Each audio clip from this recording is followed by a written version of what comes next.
Pour vraiment comprendre ce qui se passe au cœur d'une grande entreprise, il n'y a rien de mieux que de se plonger dans ces documents officiels. Aujourd'hui, on va décortiquer l'une des plus grosses introductions en bourse du Maroc, celle d'un vrai géant du BTP. On parle de la Société Générale des Travaux du Maroc, SCGTM pour les intimes. C'est un vrai poids lourd du secteur de la construction au Maroc et cette entreprise s'apprête à faire son entrée sur le marché boursier. Et quand on dit que c'est une grosse opération, le mot est faible. On parle de plus de 5 milliards de dirhams. Pour se donner une idée, c'est tout simplement l'une des plus importantes introductions en bourse que la place de Casablanca ait connue ces dernières années. C'est énorme. Ok, mais concrètement, qu'est-ce que ça implique une opération pareille ? Comment est-ce que c'est structuré et surtout, la grande question, comment on fixe le prix d'une action? C'est exactement ce qu'on va voir ensemble. Allez, on commence par le début. Dans cette première partie, on va se poser la question la plus simple. Pourquoi un géant comme la SGTM décide à un moment donné d'entrer en bourse? Juste un petit rappel pour qu'on soit tous sur la même longueur d'onde. Une IPO, ou introduction en bourse, c'est tout simplement le moment où une entreprise, qui était privée, décide d'offrir pour la toute première fois des parts de son capital, c'est-à-dire ses actions, au grand public. Elle bascule du monde privé au monde public. Alors, pourquoi cette décision? Eh bien, si on regarde les documents officiels, les raisons sont multiples. D'abord, il y a une volonté de changer de statut, de s'institutionnaliser et, bien sûr, de gagner en notoriété. Ensuite, et c'est le nerf de la guerre, c'est un excellent moyen pour accéder plus facilement à des financements à l'avenir. Mais ce n'est pas tout. Ça permet aussi aux actionnaires, qui étaient là depuis le début, de vendre une partie de leurs actions.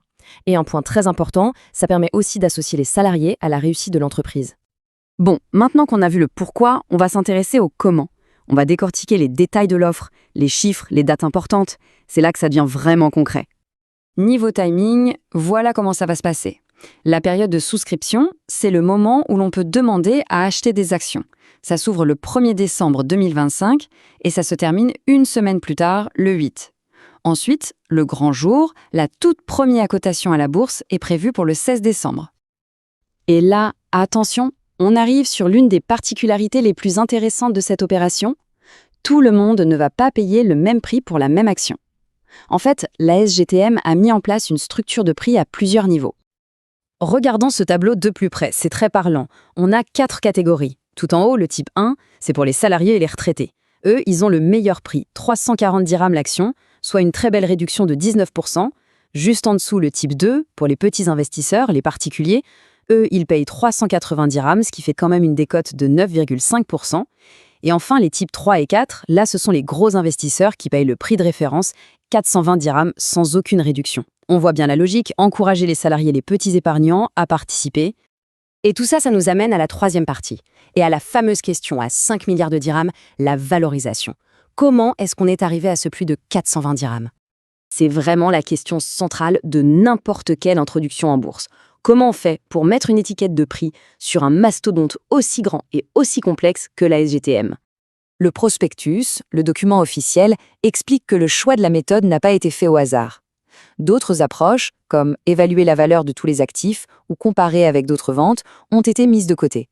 La méthode principale qui a été retenue, c'est celle du DCF, pour Discounted Cash Flow. Alors, le DCF, qu'est-ce que c'est que cette bête-là?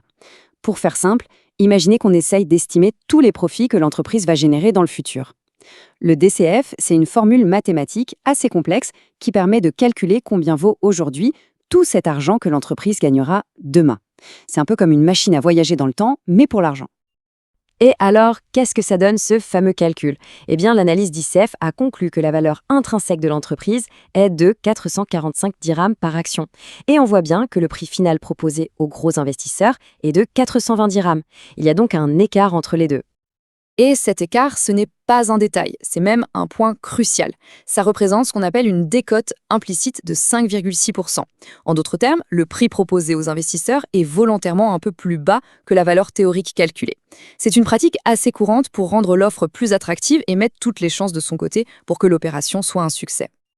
Allez, on aborde la dernière section, les risques et les récompenses. Parce qu'investir n'est jamais sans risque et le prospectus est d'ailleurs très clair là-dessus. D'abord, qui est-ce qui supervise tout ça? C'est l'AMMC, l'autorité marocaine du marché des capitaux. C'est en quelque sorte le gendarme de la bourse. Et c'est elle qui a validé et approuvé le document d'information de la SGTM.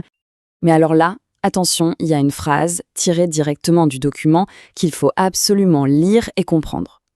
Le visa de l'AMC n'implique ni approbation de l'opportunité de l'opération, ni authentification des informations présentées. Pour le dire simplement, le rôle du régulateur, c'est de vérifier que le dossier est complet et cohérent, pas de dire si c'est un bon ou un mauvais investissement. La décision finale, elle, appartient à l'investisseur. Le document liste ensuite très clairement les risques. D'abord, le risque de liquidité. Est-ce qu'il sera facile de revendre ses actions et à un bon prix ? Rien n'est garanti. Ensuite, le risque de volatilité. Le cours de l'action va bouger, il peut monter, mais il peut aussi baisser, parfois très fort. Et enfin, le plus important bien sûr, c'est le risque de perte en capital. La valeur de l'investissement peut diminuer et, dans le pire des cas, on peut tout perdre. Au final, on se retrouve face à un arbitrage assez classique. D'un côté, on a une décote potentielle sur la valeur calculée d'une entreprise qui semble solide. De l'autre, on a tous les risques qui sont liés au marché boursier. La vraie question, c'est de savoir comment un investisseur peut peser le pour et le contre, comment équilibrer les chiffres d'un côté et l'incertitude de l'autre. C'est vraiment ça le cœur de toute décision d'investissement.